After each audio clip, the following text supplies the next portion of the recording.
രാഷ്ട്രീയമാണെങ്കിൽ രാഷ്ട്രീയമായി തന്നെ തിരിച്ചടിക്കും.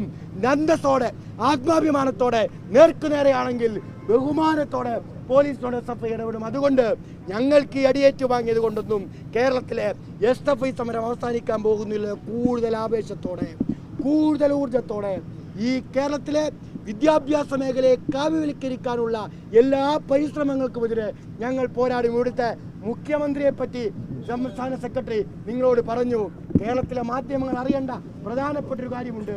മുഖ്യമന്ത്രിയായി സത്യപ്രതിജ്ഞ ചെയ്യുന്നതിന് അനുവാദം വാങ്ങാൻ ഇവിടുത്തെ ലോക് ഭവനിലേക്ക് കയറി ചെന്ന VD സതീശനെ കെട്ടിപ്പിടിച്ച് മുത്തം കൊടുത്ത ഒരു മുതല് ലോക് ഭവനകത്ത് ഇരിപ്പുണ്ട്.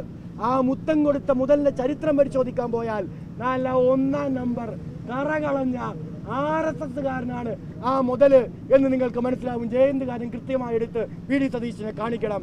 ആ മുതലുണ്ടല്ലോ രാമൻ, എന്താ പേര്, കർത്ത, ഹരിയസ് കർത്ത എന്ന 1-ാം നമ്പർ RSSകാരനുണ്ടല്ലോ.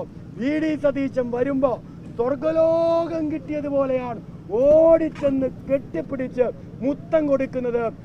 RSSന്റെ സർസംഘചാലകന് പോലും ഇത്രയും സ്നേഹത്തോടെ ഒരുപക്ഷെ ഹരിയസ് കർത്ത എൻ്റെ ജീവിതത്തിൽ മുത്തം കൊടുത്തിട്ടുണ്ട്. സ്വന്തം ഭാര്യയ്ക്ക് ചിലപ്പോൾ ഇത്രയും സ്നേഹത്തോടെ ഹരിയസ് കർത്ത മുത്തം കൊടുത്തിട്ടുണ്ടാവില്ല. സ്നേഹത്തോടെ സ്വർഗലോകം കിട്ടിയതുപോലെ ഇനി തൻ്റെ ജീവിതത്തിൽ ഇനി ഒന്നും ബാക്കി കിട്ടാനില്ല എന്ന വിചാരത്തോടെയാണ് അയാൾ VD സതീശനെ കെട്ടിപ്പിടിച്ച്. ഞങ്ങൾക്കറിയാം എന്താണ് ആ ചെവിയിൽ VD സതീശന് ഹരിയസ് കർത്ത പറഞ്ഞു കൊടുത്തത് എന്ന്. VD സതീശനെ കെട്ടിപ്പിടിച്ച് മുത്തം കൊടുത്തിട്ട് RSSന്റെ പൊന്നോമന പുത്രൻ ഹരിയസ് കർത്ത പറഞ്ഞത്, ഞങ്ങൾക്ക് കേരളത്തിലൊരു തലവേദനയുണ്ട്. ഞങ്ങളുടെ സംഘപരിവാർ വൽക്കരണം കേരളത്തിൽ നടപ്പിലാക്കാൻ അനുവദിക്കാതെ ഞങ്ങൾക്കെതിരെ നിരന്തരം സമരം ചെയ്യുന്ന ഒരു കൂട്ടർ കേരളത്തിലുണ്ട്. ആ കൂട്ടർ നട്ടലുള്ള വിദ്യാർത്ഥി പ്രസ്ഥാനത്തിന്റെ ഭാഗമായവരാണ്. അവരെ തല്ലിയൊതുക്കാതെ എൻ്റെ സതീശേട്ടാ ഞമ്മന്റെ പണിയൊന്നും ഈ കേരളത്തിൽ നടക്കാൻ പോകുന്നില്ല. അതുകൊണ്ട് മോഡിജിയും അമിത്ഷാജിയും പ്രത്യേകമായി എന്നെ ഏൽപ്പിച്ചിരിക്കുന്നത് അങ്ങയോട് പറയാൻ, എങ്ങനെയെങ്കിലും ആ SFIക്കാരെ കേരളത്തിലൊന്ന് തല്ലിയൊതുക്കി തരണം എന്നാണ്. രാജേന്ദ്ര അർലേക്കറും അതിനു മുമ്പത്തെ ആരിഫ് ഖാനും കേന്ദ്രസേന ഇറക്കിയിട്ട് തല്ലിയൊതുക്കാൻ പറ്റാത്ത SFI ആണോടോ ഈ കേരളത്തിലെ പോലീസിനെ ഇറക്കി നിങ്ങൾ തല്ലിയൊതുക്കി കളയാമെന്ന് പേടിപ്പിക്കുന്നത്.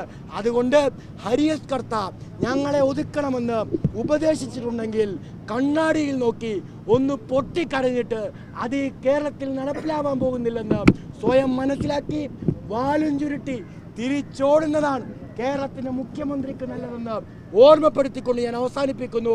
ഈ മർദ്ദനങ്ങൾ കൊണ്ട്, ഈ അക്രമങ്ങൾ കൊണ്ട്, ഈ അതിക്രമങ്ങൾ കൊണ്ട്, ഇങ്ങനെ നടക്കുന്ന തേർവാഴ്ച കൊണ്ട് ഈ കേരളത്തിലെ ഒരു SFIക്കാരനെ നിങ്ങൾക്ക് പിന്നോട്ട് വലിക്കാൻ കഴിയില്ലെന്ന് മാത്രമല്ല, ഓരോ SFIക്കാരൻ ഏറ്റുവാങ്ങേണ്ട മർദ്ദനങ്ങൾക്ക് ചുറ്റും ആ മർദ്ദനങ്ങൾക്ക് ശേഷവും മർദ്ദനം ഏറ്റുവാങ്ങേണ്ടി വരുന്ന SFIക്കാരന് വേണ്ടി ആവേശത്തോടെ മുദ്രാവാക്യം വിളിക്കാൻ 1000 പുതിയ വിദ്യാർത്ഥികൾ ഈ കേരളത്തിനകത്ത് സംഘടിക്കുമെന്ന് അധികാരവർഗമേ നിങ്ങൾ കരുതിക്കോളിൻ.